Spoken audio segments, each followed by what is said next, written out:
Some have described it as like watching a Roman candle erupt. Victims tell doctors it looks and feels like a pipe bomb going on. Well, tonight, a Denver7 investigation into an alarming growth in e-cigarette explosions.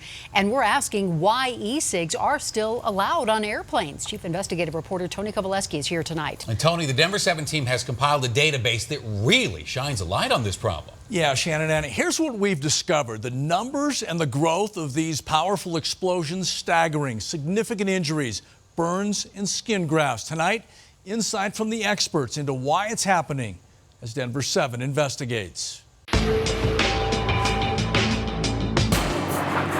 You're looking through the lens of a surveillance camera inside a Grand Central Station liquor store. An explosion inside a pant pocket. This is a convenience store in Kentucky. Another pocket exploding. And in New Jersey, watch the designer purse. Black smoke and fire. I heard a bang, and the first thing I thought of is like, oh my God, there's a shooting in the mall.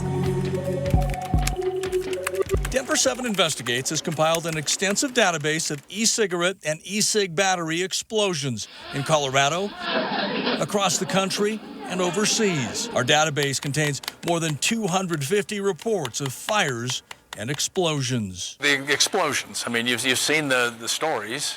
I mean, obviously that it's happened, but they're not really telling the whole story why it happened. Using hidden cameras, we randomly visited several Denver area vape shops for perspective. One of the pushbacks I got is they're like putting a pipe bomb in your car. Yeah, unfortunately the media has definitely done a really good job of portraying that. But it's hard to question the story the data tells. Information gathered by Denver7 details 253 reported e-cigarette and e-cig battery fires and explosions worldwide.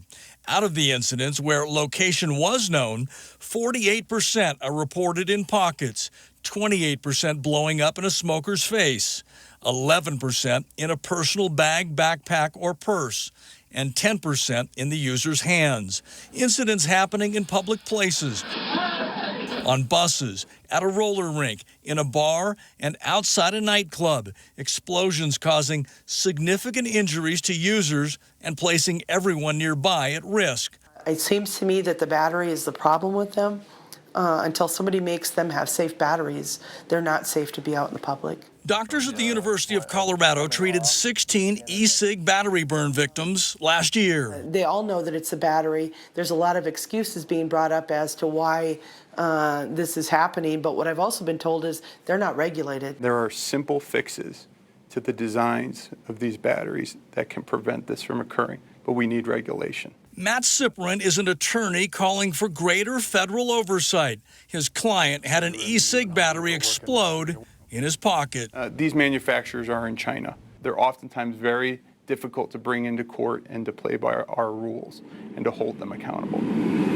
Our investigation also led us to this data compiled by the Federal Aviation Administration. Records show 22 e-cigarette explosions and incidents since 2009.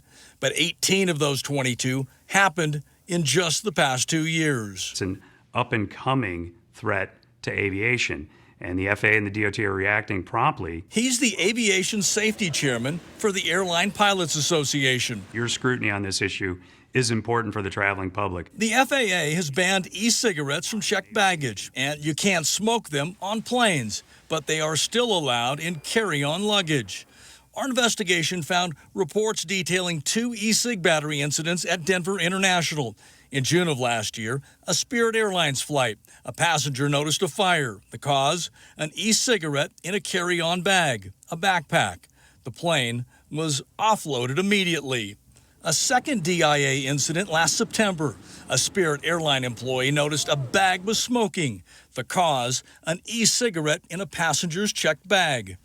FAA records cite several incidents where e-cig batteries ignited or exploded, causing fire, evacuation, and last December, a flight from Dallas to Indianapolis diverted to Arkansas after an e-cig caught fire in flight. There was just a lot of panic in the plane, so we made the fastest descent I have ever experienced. As you're bringing up these numbers, obviously there is a hazard there with e-cigarettes. Devices that come from overseas, as we've seen, we hope that the government would regulate and step in if they realize that there's a hazard.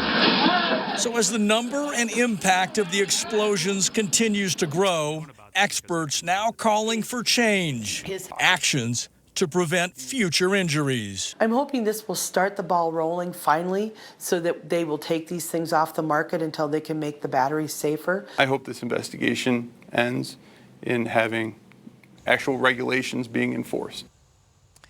Now, the FAA sent a safety alert to all airlines. It read, "These incidents highlight an emerging safety risk." Now, Airline Pilots Association members tell us the FAA and other federal agencies are closely monitoring the developments. Our investigation has just begun. Ann? What a Thank you wake-up for that call. warning. Boy. Yes, thank you, Tony.